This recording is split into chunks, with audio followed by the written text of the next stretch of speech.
In today's latest woke incursion into harmless normalcy, we're going to be talking about the board game of Scrabble.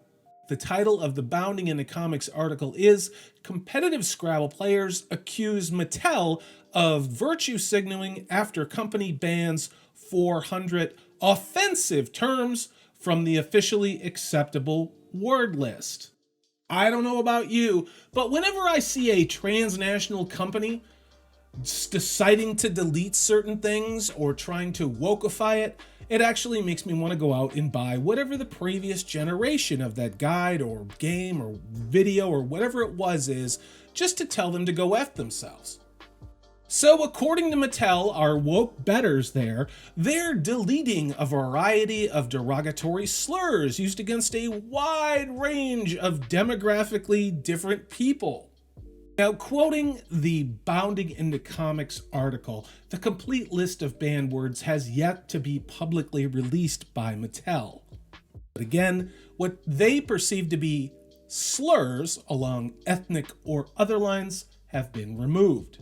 Now, according to Mattel's global head of games, Ray Adler, this was done as a political act and done in response to, quote, social unrest that's going on globally. I know nothing revolutionaries want to do more after a hard day of burning other people's shit to the ground is to go play a game of Scrabble, so the last thing we probably want to do is to entice and incite them to further pointless violence by having a word that our progressive woke violent betters don't like. Adler went on and said, quote, we looked at everything we were doing as a company and opportunities to be more culturally relevant. I've heard the argument that these are just words, but we believe they have meaning, unquote.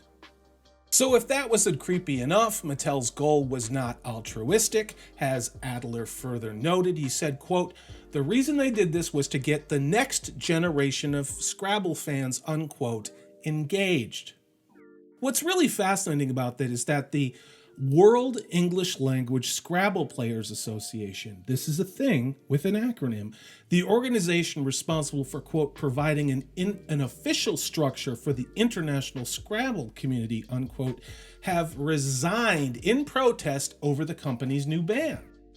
Now, one of those members is British author Daryl Francis, and he staunchly asserted that he resigned from that World English Language Scrabble Players Association because, quote, words listed in dictionaries and Scrabble lists are not slurs, unquote.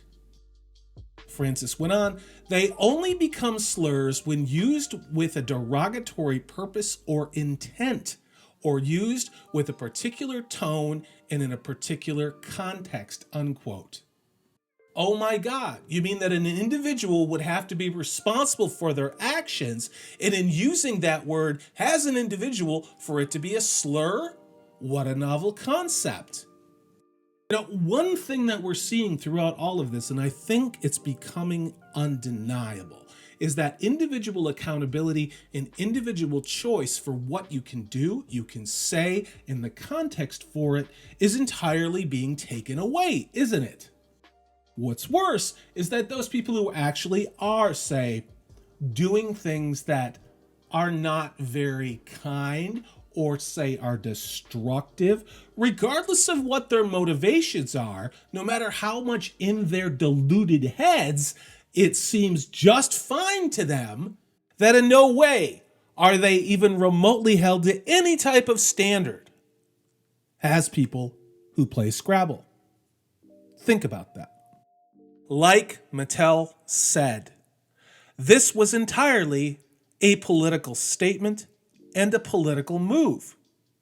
But the last time I checked, corporations existed not to virtue signal, but to make money and to make the fans or customers of their merchandise happy. Now let's be honest, this move by Mattel didn't occur in a vacuum. Look around. What's been going on with what used to be entertainment and is really now just re-education wrapped around crappy stories? Or how about television? How about what's going on in our sports? How about every single damn commercial on terrestrial television? It's all the same virtue signaling. Somehow, we've all been playing Scrabble for how many years has it been out? 40? 30? And no one had a problem until now. I've said it before and I'll say it again. The fans, the consumers, those that want the product the way that it was, we haven't changed. No, but the people who produce our entertainment, whether it be sports, television, movies, and now even board games, they've changed. And by their own definition, they're doing it for political reasons. I wonder what this coordinated political activism is all about from all of these different corporations aligning. I wonder what that's about. This is stuff YouTube does not like people talking about, but I'm sure you can do your own quick research and figure it out. I'm Corey B, and this is Salty Salish C.